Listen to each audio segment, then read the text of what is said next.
very big disease. We love to take photographs of ourselves and put them up in a way that people are not supposed to be looking at. What this means is, okay, if there's a photograph, for example, within the limits of the Sharia, alhamdulillah. But you have women, they want to show themselves in the greatest of beauty. Like I've just said, two things happen. One is the makeup, which covers you completely and makes you look, mashallah, so gorgeous. And you know that when you look in front of the mirror without that makeup, you're actually quite depressed. May Allah beautify our women and our men, mashallah.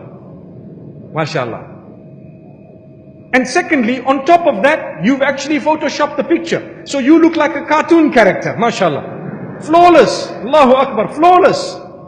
And what happens? We put up these pictures, we have profile pictures, and guess what? When people say, you look gorgeous, we say, Jazakallah khair.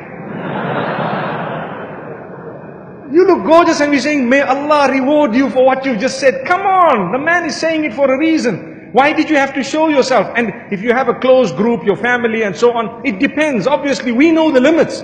We definitely do know the limits, but we forget them. We don't think about them. So think about it carefully, because many marriages are breaking. You have a wife who's starting to be praised by anonymous men across the globe, and even by the friends of the husband. And what happens? Next thing you find them in bed, and that's the complaint that we have today, that this woman ran away with her husband's best friend. How many stories would you know? May Allah forgive us. We're not judging the people, but we're saying it is a crisis. It is a problem that causes disaster upon disaster.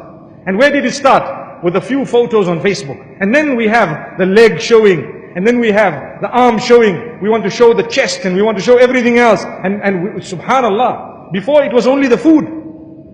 Now it's the cook as well. Allahu Akbar. I recall a statement made by one of the youth when he saw food. Some of the youngsters, they just want to eat. When you get slightly older, you appreciate what it looks like. You see the little design on the food and you say, oh, the person's a little bit more mature. But young age, you just whack it. Whatever's there, you eat it. Burger. It must taste nice, alhamdulillah. Allahu Akbar. So, a person tells me, you know what? Ooh, this food looks gorgeous. I wonder what the person who cooked it must be looking like. So I told him, oh, there's the chef. And he was a fat guy with a long, big hat. And he says, how are you? I said, there you are, mashallah. May Allah forgive us, really. This is the internet. This is what it does to you. Your imagination races well beyond your capacity of running. This is something you need to know. Your imagination races well beyond your capacity of running. Your imagination, you cannot keep up with your own imagination. This is what happens. Why? Because it's beautified. Whoa, you see this. Trust me, if you saw this brother in real life, you would not even want to look at him twice. Obviously, with all due respect, but I'm using the term brother because we don't want to use the word sister. But sometimes people pretend like, oh, gorgeous. Be honest. Hey, look, this is me. Normal, general me, and that's what it is.